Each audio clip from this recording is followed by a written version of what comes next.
So your party has faced a tougher than normal enemy, and one of them, died. Well, today I'm going to give you 5 quick tips to help make that player character death a little more digestible. Nailed it. Now, the first tip I want to give to you is to maybe consider giving them some final words. You don't necessarily have to give them an out, but having the player have some final words is a great way to sort of celebrate and put that character in the forefront of everybody's minds for that one moment. Give them that shining moment at the end, right? The end of a character's journey can be very, very powerful. It can be a great moment, and it's not just a mechanical consequence of the game. So allow your fallen hero to have a chance to say their goodbyes or impart some final wisdom to the party. It not only adds depth to the narrative, but it also gives the players a chance for some closure, and ultimately that might be all they need to move on. Now, the second tip for you is to consider rolling on a Maming Table instead. Death in D&D doesn't always have to be the very end. If the party, and particularly the player, are attached to this character, then consider just giving them a roll on the Maming Table. This can result in severe injuries that have long-term consequences but keep the character in the game. It adds a layer of realism to your world, and it can lead to some really interesting character development and new storylines. And what I mean by a Maming Table is, instead of having them die, you can have them lose a limb, lose their eyesight, gain some sort of sickness depending on what happened, and it can become another part of their role playing and an essence of the character rather than just having the character straight up die. Tip number 3 is to use that death as a plot device. Now, if a character's death is just completely inevitable, turn it into a meaningful part of the story. Perhaps their death is the catalyst to a greater event, like rallying the kingdom to fight a greater evil, like making them a martyr, or you can have them be a fulfilling element to a prophecy. Maybe their spirit becomes a guide for the remaining party members, or their death is avenged in a really significant way that moves the plot forward. Or you can kind of flip that and make them a part of the bad guy's story. I've done this before as well, where one of the player characters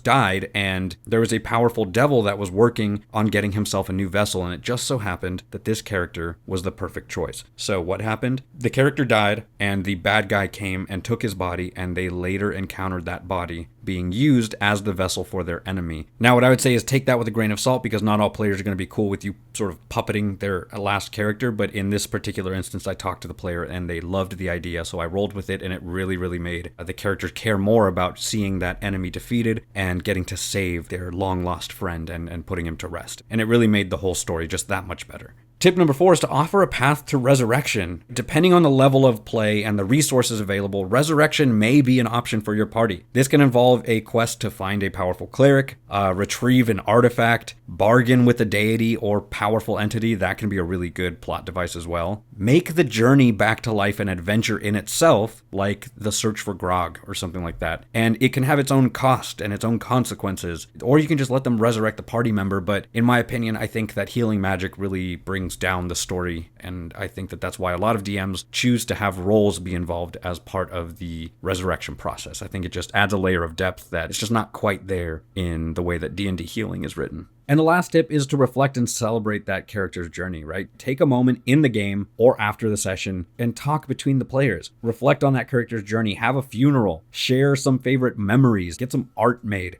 talk about how the character impacted the game. All of that can really help the players process the loss and celebrate the role that character played in that shared story. And it can be a really cathartic experience to help the players get excited about creating a new one. Now, as a bonus tip, make sure you also talk to your players before and after this happens. And what I mean is to make sure that they're aware early on that PC death is a possible thing in your game, and have a game plan for that eventuality. Talk to them. If your character dies, what would you like to do? Again, I talk about this all the time. This is why session 0 is really important, y'all. Talk to your players, set those expectations beforehand so that if your player character does die, your players aren't just being thrown a curveball. I think that's a big tip right there. Have a session 0, talk about it beforehand. So anyways, I hope that these tips help you with your character death. My favorite out of all of those is the Maming Table. I think that really adds a next level to the narrative. Let me know in the comments down below what you do if one of your players' characters dies and how you continue the story moving forward, and any advice that you might have for people who are going through that right now. Anyways, thank you so much for watching. As always, forge on, my friends, and we'll see you next time, adventurers.